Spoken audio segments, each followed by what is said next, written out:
Olá, tudo bem? Estamos aqui para mais um estudo da apostila Orientação para a Prática Mediúnica na Casa Espírita. Agora o resumo do Livro dos Médiuns, que é a segunda parte da apostila, segunda parte também do Livro dos Médiuns. Nós estamos, Manifestações Espíritas, capítulo 11, Semantologia e Tipitologia. Como visto no capítulo anterior, há três meios de se obter comunicações com os espíritos: pelas pancadas, pela palavra e pela escrita. Este capítulo se dedica ao primeiro, semantologia ou estudo dos sinais. É o gênero cuja espécie é a tipologia, isto é, o estudo das pancadas. As primeiras comunicações se deram por meio das pancadas e de modo tão primitivo que apenas era possível obter respostas simples com sim e não, mediante convencionado número de pancadas. Esse tipo de comunicação exige médiuns especiais, uma vez que se trata de uma espécie de mediunidade de efeitos físicos. Há duas maneiras de se obter esse tipo de comunicação. Está bem claro aqui, bem esclarecido. Então, um capítulo que vai estar mostrando para nós as comunicações pela pancada, pela escrita e pela palavra. Mas aqui nesse capítulo especificamente vai explicar as comunicações pelas pancadas ou por qualquer outro fenômeno de efeito físico. Lembrando que o efeito físico é aquele que chama mais atenção, porque é um fenômeno diferente, interessante, curioso, certo? As primeiras comunicações foram por pancadas. Chamou-se atenção, agora entendendo que as comunicações via intuição, via psicofonia, sempre existiram, e até mesmo pela psicografia. Só que não chamava atenção, porque o médium começava a falar ou escrever, ou ele era taxado de louco, ou as pessoas ficavam maravilhadas com aquele fenômeno, mas não entendiam o que estava acontecendo, nem o médium e nem o público que seguiam esse médium. Através das pancadas, houve então o chamamento para o que é isso. A pessoa estava em casa, começava, bate a porta, bate na mesa, e não é bate na mesa, a mesa batia internamente, um barulho bem estranho, diferente, e isso fazia com que as pessoas começassem a ficar curiosas, chamavam alguém para ver, aquele vizinho vinha e via, outro vinha ver, daí a pouco ali estava se tornando um ponto de recreação. Até que Kardec então é chamado para assistir um desses fenômenos. Que a mesa falava, a mesa respondia, ele falou, até que me prova o contrário, a mesa não responde, não fala, ela é uma madeira. E, com o passar do tempo, o Kardec então pôde entender que não é que a mesa fala, mas a mesa, quando devidamente perguntada, com a pergunta certa, ela dava algum tipo de resposta baseado na pergunta que a pessoa deu. Mas o que chamou a atenção de Kardec foi como e por quê e quem dá a resposta. A partir desse momento, ele começa então a fazer uma grande pesquisa, buscar dados, buscar informações. E foi separando um grupo seleto de pessoas sérias que queriam fazer um estudo sério, que queriam entender todo aquele processo. E aí, ele começa a criar o corpo de filosófico, corpo orientador da doutrina espírita.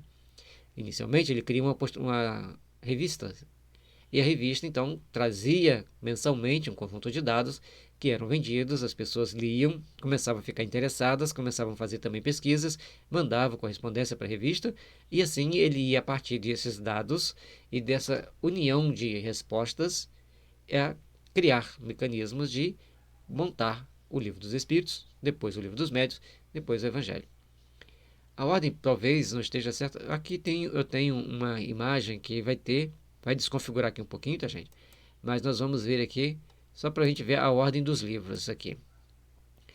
Então, o Livro dos Espíritos, 1857, o Livro dos Médiuns, 1861, o Evangelho segundo o Espiritismo, 1864, o Céu e o Inferno, 1865 e a Gênese, 1868.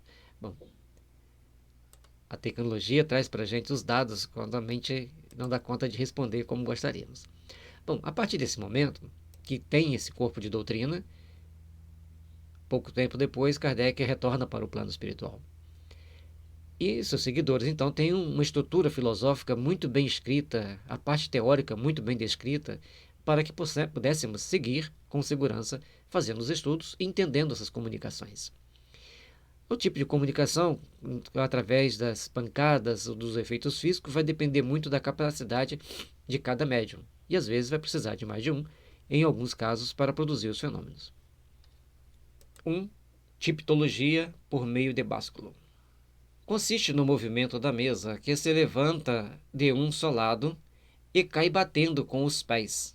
Basta para isso que o médium lhe ponha a mão na borda.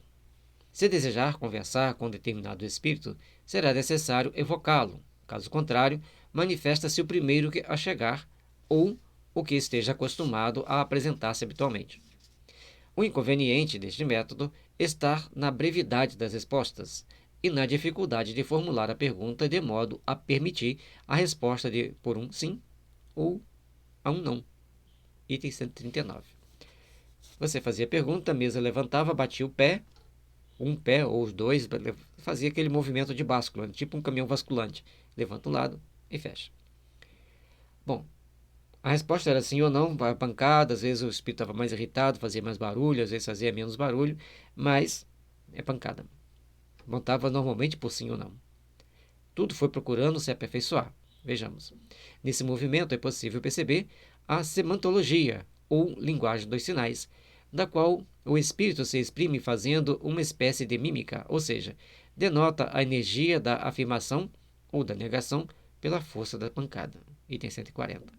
Além da pancada, ele poderia bater com mais ou menos força, de acordo com se estivesse muito errado, por exemplo, se estivesse bem certa.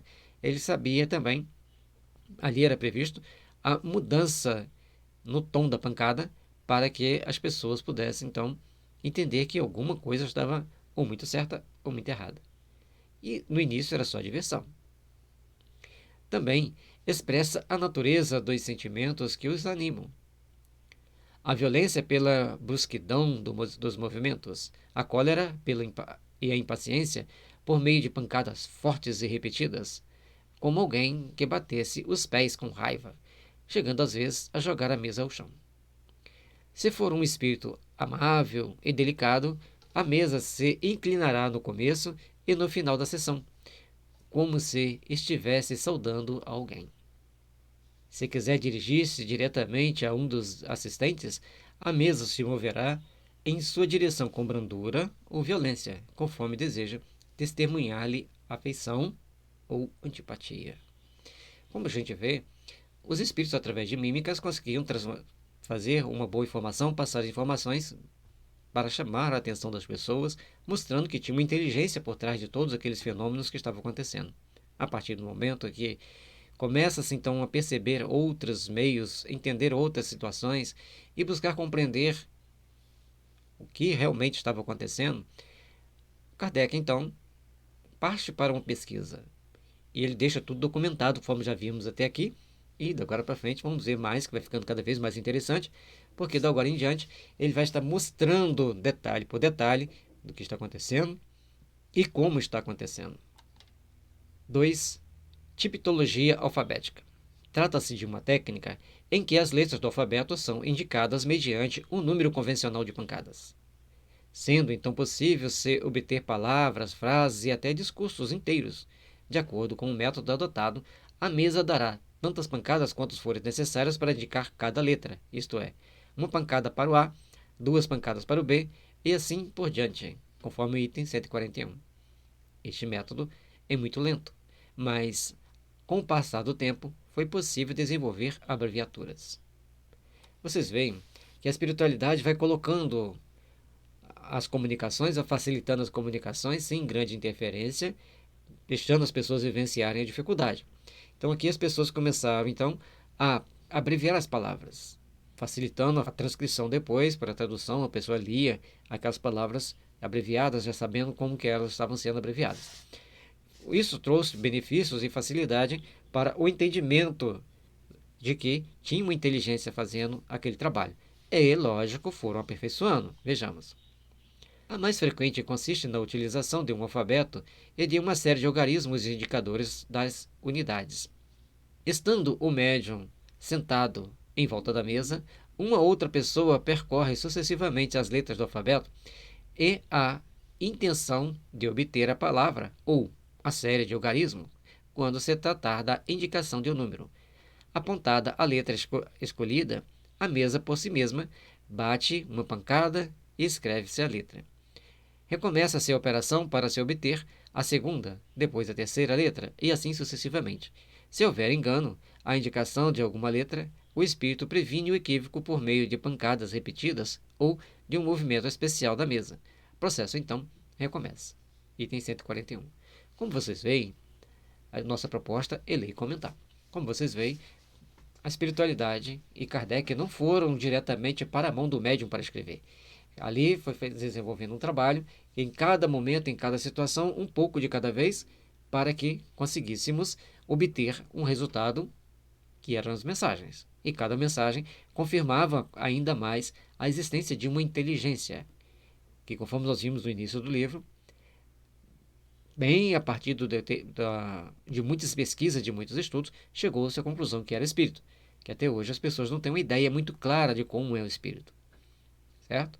Nós temos então aí, nos nossos estudos, você coloca lá corpos sutis, tracinho perispírito, tracinho gels, que vai aparecer para vocês o corpos sutis ou perispírito.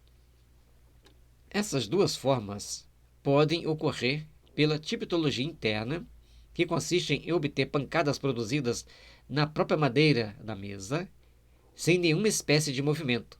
Processo já descrito no capítulo 2, Manifestações Físicas, item 64. Nem todos os médiuns estão aptos a tais manifestações, mas com o treino é possível. Então, a pancada ocorria dentro da madeira, um barulho diferente, e chamava muita atenção, agradava muito aos curiosos, mas o Kardec queria dados mais consistentes. Este método tem a dupla vantagem de ser mais rápido e menos sujeito a suspeição do que o processo do básculo, que pode ser atribuído a uma pressão voluntária. É verdade que as pancadas no interior da madeira também podem ser emitidas por médiuns de má-fé.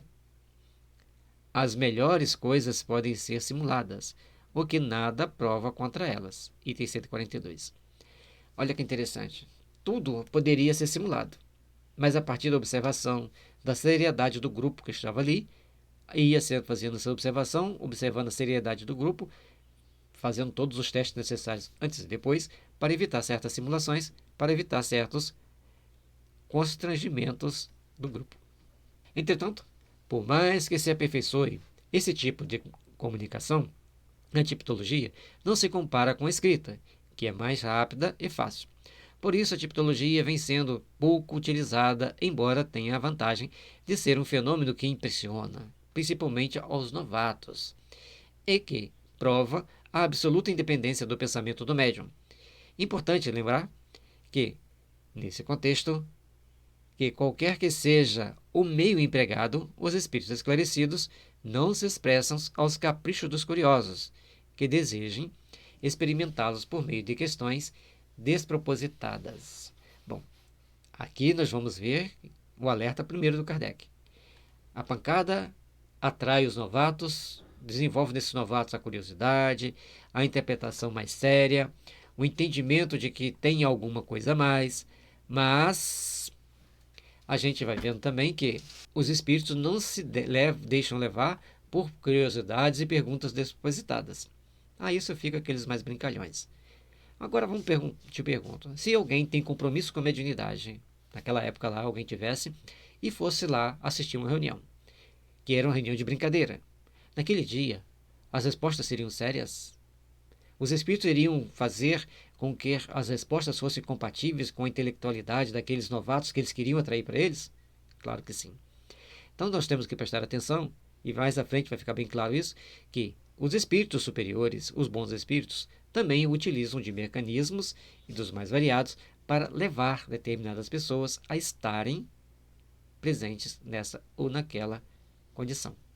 Alguns para serem afastados, chegará ali espíritos maus, zombeteiros, ignorantes. Outros para serem atraídos, chegará naquela reunião espíritos bons, benevolentes, inteligentes, que vão fazer com que naquele dia as coisas funcionem um pouco melhor. Com vistas a melhor garantir a independência do pensamento do médium, imaginaram-se diversos instrumentos em formas de mostradores sobre os quais se traçam letras à maneira dos usados nos telégrafos elétricos. Uma agulha móvel que a influência do médium põe em movimento mediante um fio condutor e uma polia indica as letras.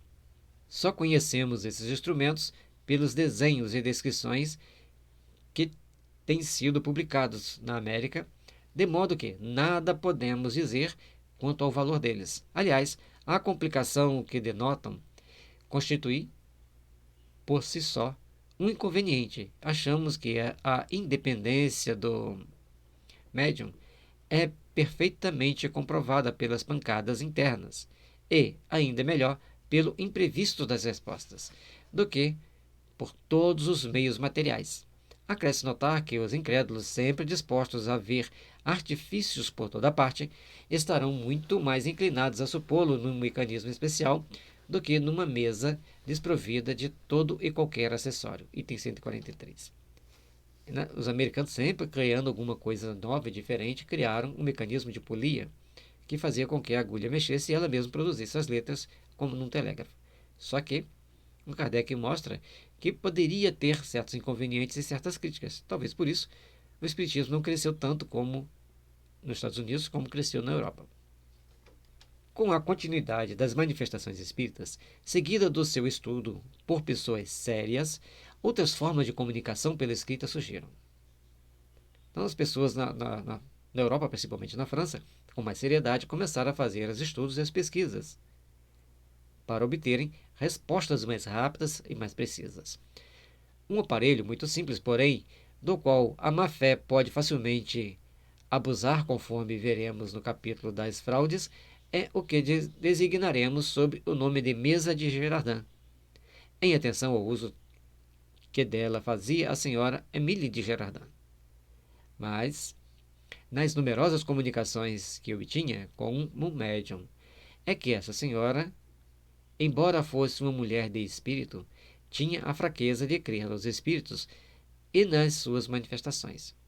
Um instrumento consiste num tampo móvel de mesinha de centro, de 30 a 40 centímetros de diâmetro, girando livre e facilmente em torno de um eixo, tal como uma roleta. Colocou-se uma mesinha de centro, bem pequena, e um furo, naquele furo, um eixo com um tampo redondo e poderia girar em torno daquele eixo. Já ficou mais fácil, já ficou mais simples do que bater uma mesa. Mas Kardec coloca que tinha também suas dificuldades. Vejamos. Sobre a sua superfície e acompanhando-lhe a circunferência se achavam traçadas à maneira de um mostrador de relógio as letras do alfabeto, os algarismos e as palavras sim e não. No centro existe uma agulha fixa. Quando o médium põe os dedos na borda do disco móvel, este gira e para. Quando a letra desejada está sob a agulha, as letras indicadas são anotadas, umas após as outras, formando-se assim, muito rapidamente, palavras e frases. Item 144. Isso aqui é bastante interessante, vocês já viram as roletas dos programas de domingo que costumam existir. Então, era uma roleta só bem pequena, sobre uma mesa, não era tão com mecanismo tão sofisticado quanto os que existem hoje, certamente, mas ela podia girar e a agulha então indicaria as letras aonde estavam e as pessoas iam então escrevendo, copiando as letras e a resposta poderia ser bem mais rápida. Mas tinha alguns inconvenientes. Sempre tem um inconveniente. É de notar que o disco de madeira não desliza sobre os dedos do médium, mas os dedos dele se apoiam no disco e acompanham o seu movimento. Talvez um médium poderoso consiga obter um movimento independente, o que não nos parece impossível, embora nunca tenhamos observado. Se pudéssemos fazer a experiência dessa maneira, ela seria infinitamente mais concludente, porque eliminaria toda a possibilidade de embuste. Item 144. A gente vai vendo que Kardec já observou que ela é boa, mas existem alguns inconvenientes. E se a gente não consegue eliminar o inconveniente, surge a dúvida, surge a possibilidade de embuste, e surge também as críticas sobre embuste. Resta-nos desfazer um erro muito espalhado. ou de se confundirem com os espíritos batedores todos os espíritos que se comunicam por meio de pancadas. Cuidado com essa informação aqui, guarde muito bem no coração. A tipologia constitui um meio de comunicação como qualquer outro, e que não é mais indigno dos espíritos elevados do que o da escrita ou da palavra. A comunicação por pancadas é um meio de comunicação que os espíritos usam, todos os espíritos. Mas, normalmente é produzida por espíritos mais materializados. Mas isso não impede que os espíritos bons e os superiores também se comuniquem por pancadas. Tá? O que caracteriza os espíritos superiores e a elevação das ideias? Então, o que caracteriza os espíritos superiores é a elevação das ideias. Sentimentos elevados, informações importantes. E não o instrumento de que se utilizam para transmiti-las. E aí hoje, mas o fulano é um médium e ele recebe espírito superior? Depende do objetivo e de quem os espíritos querem atingir. E lembre-se que a mediunidade foi dada a qualquer um, principalmente aos mais endividados, para que eles se redimam, para que eles trabalhem no bem, para que eles tenham um mecanismo de os ajudar a se educar. Sem dúvida, eles preferem os meios mais cômodos e, sobretudo, mais rápidos, porém, em falta de lápis e papel, não hesitarão em valer-se da vulgar mesa falante. E a prova disso é que, por esse meio, se tem obtido as mais sublimes ditados. Olha que interessante. As pancadas, mesmo sendo bem lenta, bem rudimentar, conseguiu-se, naquela época, ditados muito sublimes, informações muito importantes. Se não nos servimos dele, não é porque o consideramos desprezível, mas unicamente porque, como fenômeno, já nos ensinou tudo quanto poderíamos aprender, nada mais podendo acrescentar à nossa convicção. E também porque a extensão das comunicações que recebemos exige uma rapidez incompatível com a tipologia. Então, Kardec, a partir de um determinado momento, ele deixa de lado a tipologia, porque ele precisava de informações rápidas e um volume de informações muito grandes. Vemos assim que nem todos os espíritos que se manifestam por pancadas são espíritos batedores. Guardem isso.